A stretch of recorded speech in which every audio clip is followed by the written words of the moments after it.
Como foi que eles destruíram a Lava Jato? Quais foram os punhais que eles colocaram nas costas da Lava Jato? Assim, as leis, os trâmites. O que fudeu? Monarca, muita grande coisa. pacto nacional que eles fizeram. Rapaz, grande pacto nacional foi, né, o Jucá falava, né, vamos fazer um pacto nacional com o Supremo, com tudo.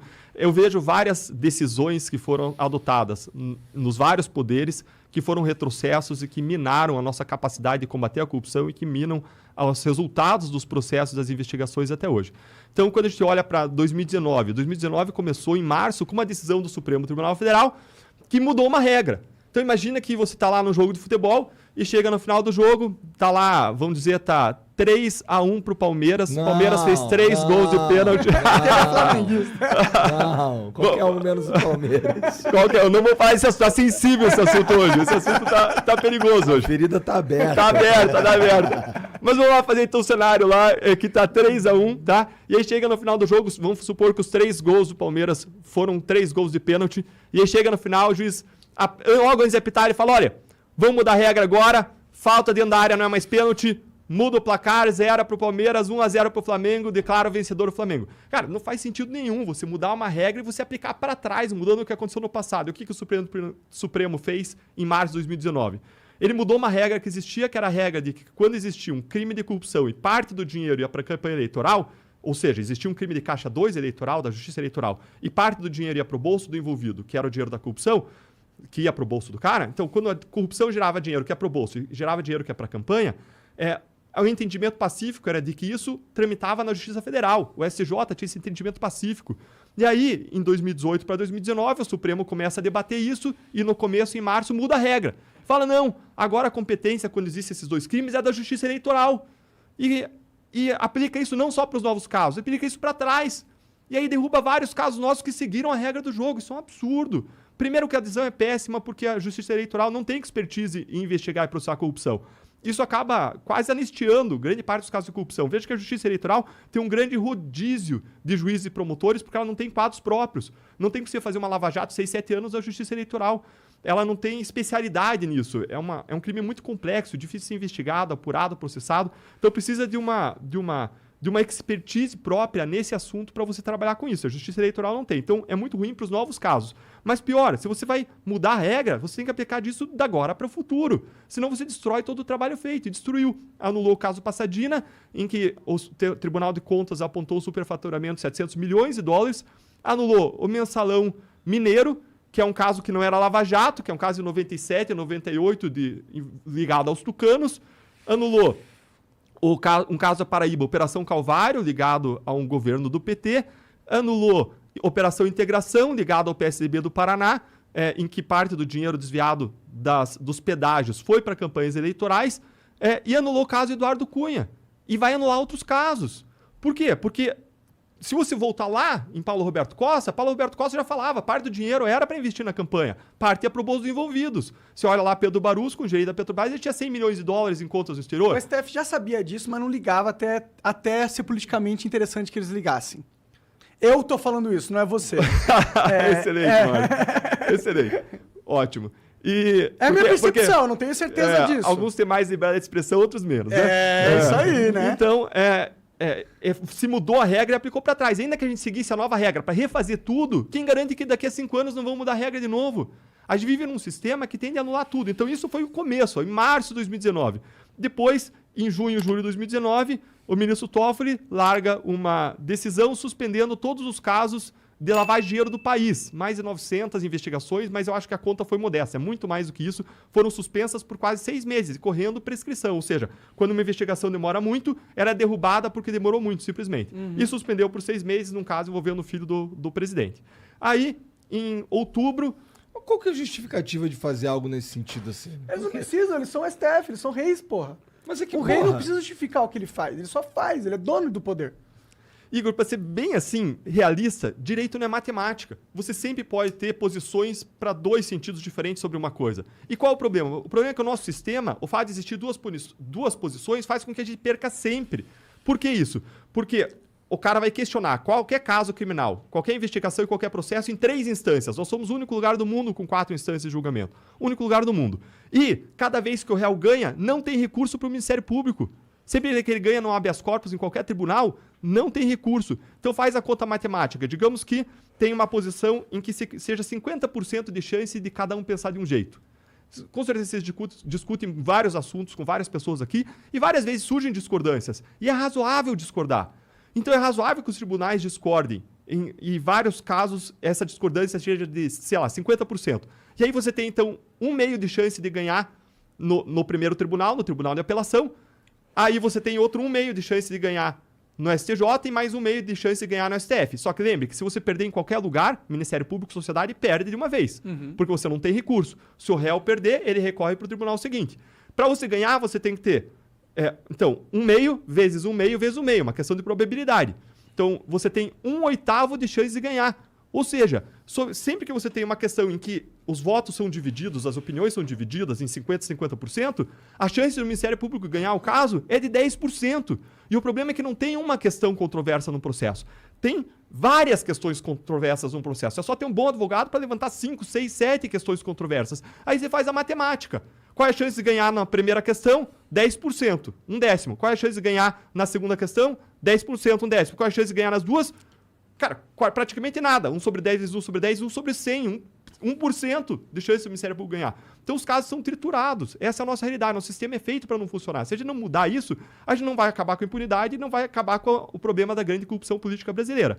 E aí, depois dessa decisão de outubro, depois dessa decisão do COAF, em que, com base numa discordância, o Toffoli ficou vencido, ele suspendeu isso por 6 meses, ele disse, não, o Ministério Público, o COAF não pode acessar informações fiscais, bancárias e mandar para o Ministério Público. Esse foi o argumento dele, tá? Contra toda a história de decisões de todos os tribunais, e ele ficou absolutamente vencido no Supremo Tribunal Federal. Tomou uma decisão totalmente fora da curva, tá? E aí você pode especular as razões, mas eu não vou especular aqui, vou deixar para o Monark, tá?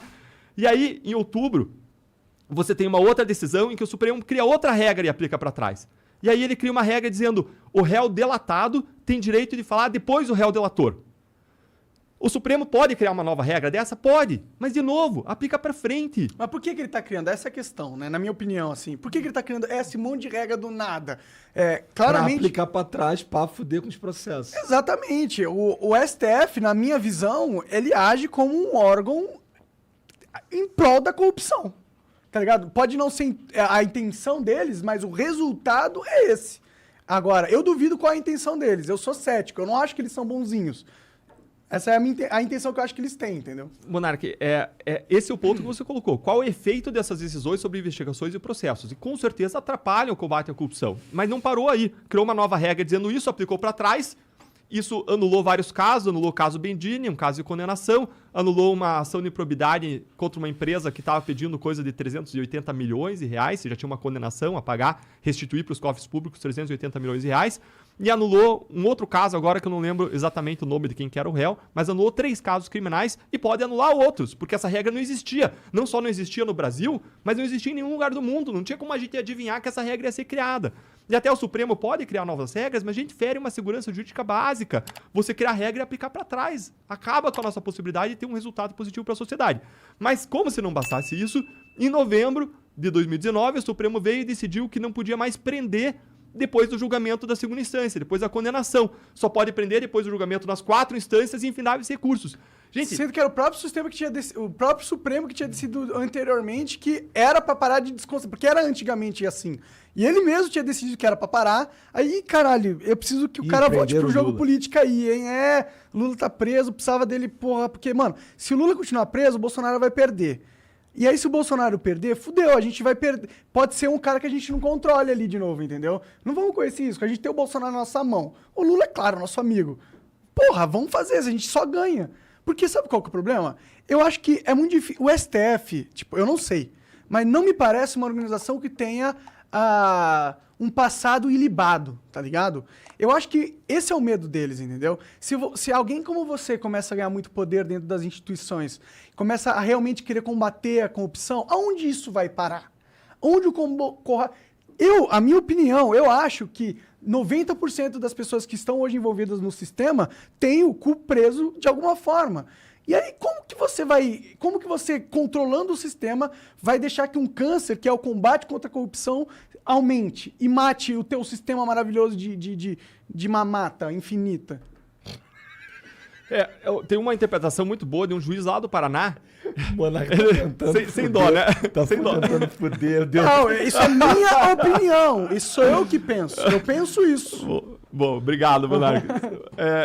Então, se você olhar para essas regras, um juiz do Paraná ele divulgou um artigo falando o seguinte: o Supremo Tribunal Federal, desde a Constituição de 88 até 2009, permitiu a prisão em segunda instância. E quando que ele mudou e proibiu? Exatamente quando tinha o processo do mensalão, e vários casos estavam sendo desmembrados para a primeira instância e várias pessoas poderosas poderiam ser presas.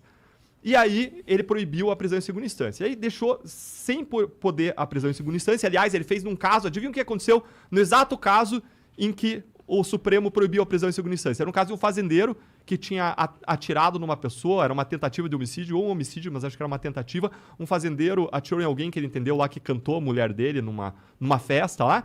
E esse crime já tinha acontecido há mais de década. E o que aconteceu com esse caso? Ele prescreveu no STJ, na terceira das 4 instâncias. Ou seja, demorou tanto tempo que não teve punição nenhuma. Então, no próprio caso em que o Supremo definiu isso, é um caso que não teve resultado porque o Supremo definiu isso. E aí, em 2016, o Supremo volta a autorizar a prisão em segunda instância quando? Quando a Lava Jato estava atingindo mais partido de esquerda.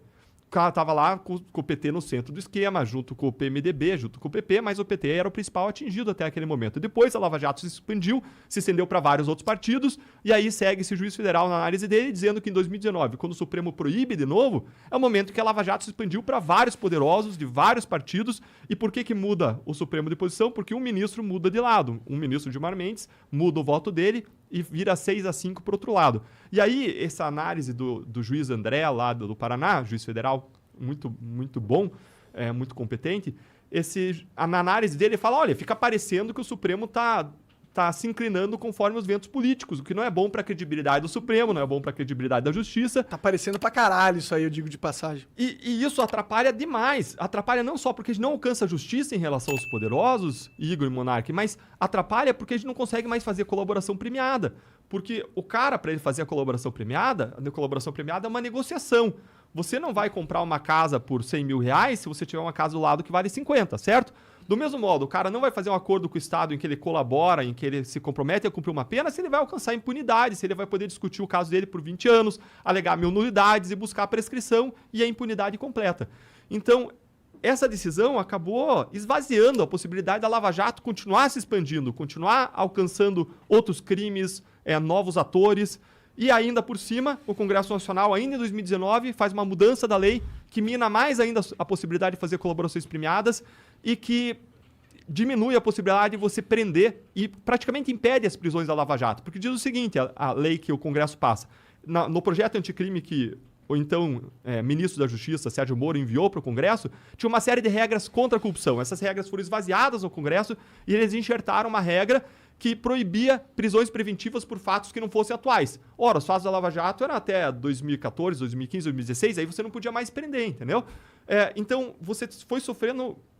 O combate à corrupção foi sofrendo uma medida, um revés atrás do outro. A ponto da OCDE, a Organização para a Cooperação e Desenvolvimento Econômico, montar uma comissão para supervisionar o Brasil nesse ponto. E o Brasil quer entrar na OCDE.